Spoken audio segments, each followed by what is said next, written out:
As you know, when I became Secretary General, I made climate change one of my top priorities. The reason is simple. Climate change affects everything the United Nations does: poverty, peace and security, and human rights. We cannot sustain gains in Millennium Development Goals or preserve ecosystems that sustain us. We cannot ensure safety and stability for the poor and vulnerable without progress in climate change.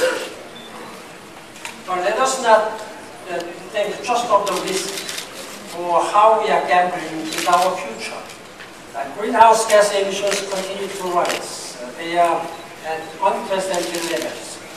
Climate impacts are increasing. In just 4 decades, there will be nearly 9 billion people on this planet. How we will meet the needs of 9 billion while at the same time reducing emissions by 50% or more, as scientists tell us that we must. This is what I have been saying, that 50-50-50 challenge. We need to fundamentally transform the global economy based on low carbon, clean energy resources. We need to invest trillions of dollars in better energy infrastructure starting today. The longer we delay, the more we will lose, economically, environmentally, and in human lives. There is no single magic solution to climate change. We need to make progress wherever we can and keep moving forward in the right direction. I do not expect governments to reach an all-encompassing global agreement here in Cancun, but we need to see progress on all fronts of the negotiations. Some important decisions are ripe for adoption. On protecting forests, which accounts for 17% of global emissions, on climate adaptation, technology, and some elements of finance. We also need to see progress on the challenging issues of mitigation, transparency and accountability, and additional clarity on the future of the Kyoto Protocol.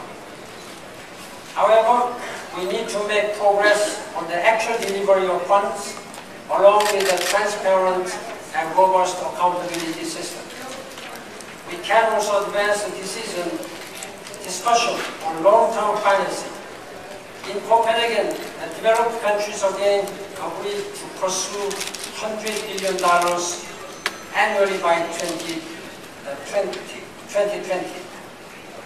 In order to advance this agenda, I convened a very distinguished group of eminent personalities to develop the thinking further.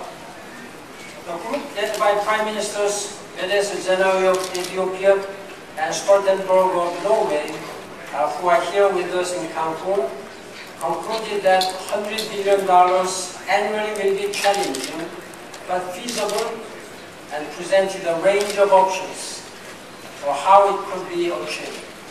The range of options have been introduced to the parties here in Cancun, and it is now up to them to build on these in the negotiations. Finally, in addition to progress in the negotiations, we also need to see increased action on the ground by all countries. At the end of the day, we need results. Results that curb global greenhouse gas emissions and that strengthen the ability of communities to adapt to the impacts of climate change.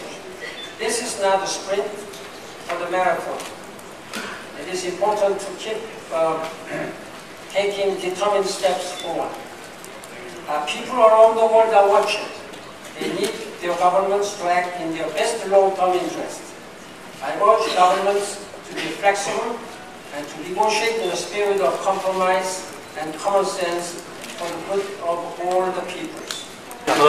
可以吗？然后听着。